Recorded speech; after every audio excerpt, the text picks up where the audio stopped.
Hey guys, it's iCuber here. Welcome back to another video. And today I will be going over some abbreviations that I might use in the future. So, to begin, WCA. WCA stands for World Cubing Association.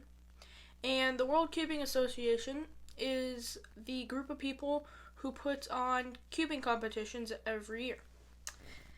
And then there is CFOP.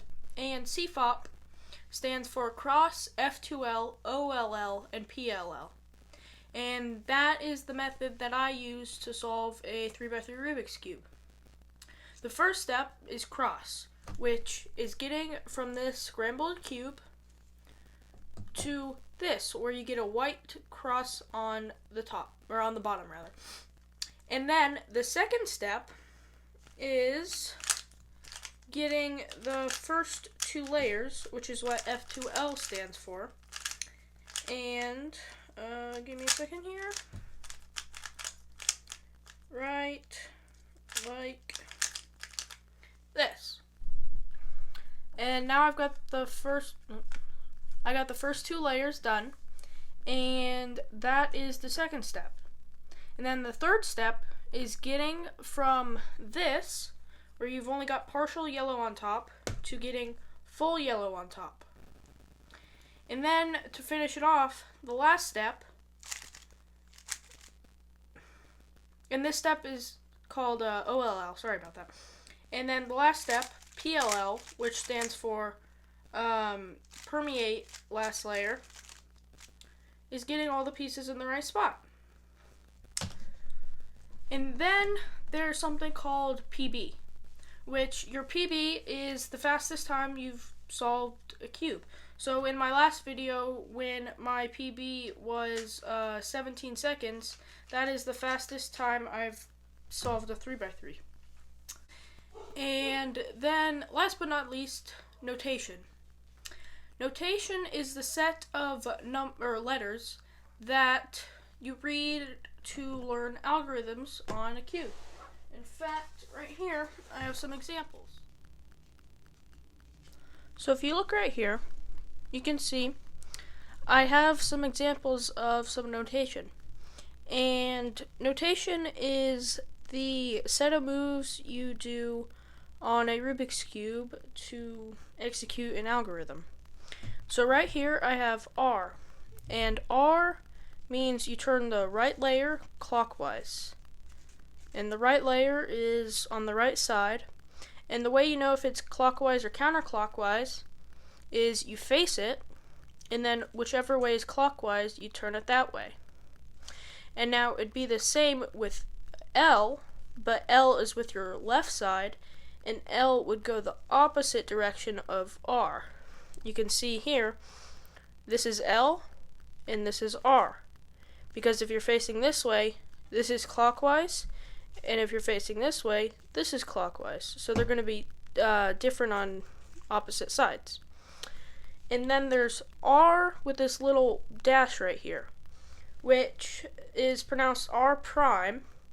And the dash means you turn it counterclockwise. So R prime right here would be counterclockwise. So again, if you're facing it, you turn it counterclockwise as opposed to clockwise. And again, that's going to be opposite on left side. So here's L, but then L prime looks like this. So if you do that with the front layer facing you, then here's R, like that, and then R prime, like that, L, like that, and L prime, like that. And then there's U and D. And U is the top layer, like this. And then U prime would be the top layer, but counterclockwise. And D stands for down, so it'd be the bottom layer. And here's clockwise. So again, this is probably one of the hardest ones, but if you look down and have the bottom face you, which way is clockwise? That'd be this way. So, from this point of view, this would be clockwise, and then this would be counterclockwise, because again, if you face it, that's going counterclockwise. And then there's two more, F and B. F stands for front face, and B stands for back face, like that. And F, again, is counterclockwise, F is clockwise, and then F prime is counterclockwise, like this. And then B is the exact opposite of what you think it would be. So where F clockwise would be like this, B clockwise would be like this. So it's opposite directions, depending on which side you're facing. And you can also see things like this, U2 and B2. And that means you just do two U's. So if you wanted to do this algorithm, you do U2, B2. And then that doesn't do anything, but can happen where you have U2 or B2, and that just means where you turn whatever layer twice.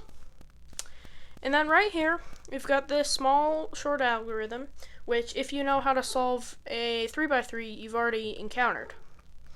And it goes R, U, R prime, U prime, which looks something like this. R, remember you're going clockwise, then U, you're also going clockwise, and then R prime, counterclockwise, then U prime, counterclockwise. And once you do that a bunch, it brings you back. And once you practice a bunch, you can do it really fast, like that. And that is how you read algorithms. Like, if we look inside of this, I actually learned most of my stuff from Cubehead. If you haven't heard of him, you should go check him out. But this is the packet that he did for learning PLL, which, remember, is the one that gets the top layer all into the right spot. And so this right here is called the Y-perm. And you can see the set of letters. And the parentheses, they don't do anything. They just kind of help spread it out to make it easier to memorize. But this one, you can see, it has a bar right here. A bar is where you got two colors of the same thing, and a bar right here. And it just, here, let me just show you. It switches this corner with this corner. And then it also, switches this edge and this edge. That's because it's impossible to only switch two pieces. It's not possible on a 3x3 Rubik's Cube. So, the first move in this algorithm is F. So, that would be F, like that. Not F prime, but F. And then it has R, U prime, R prime, U prime, R, U, R, F prime, R, U, R, U, R, F, R, F. So once you learn how to read notation, that's when you can start learning all these new algorithms.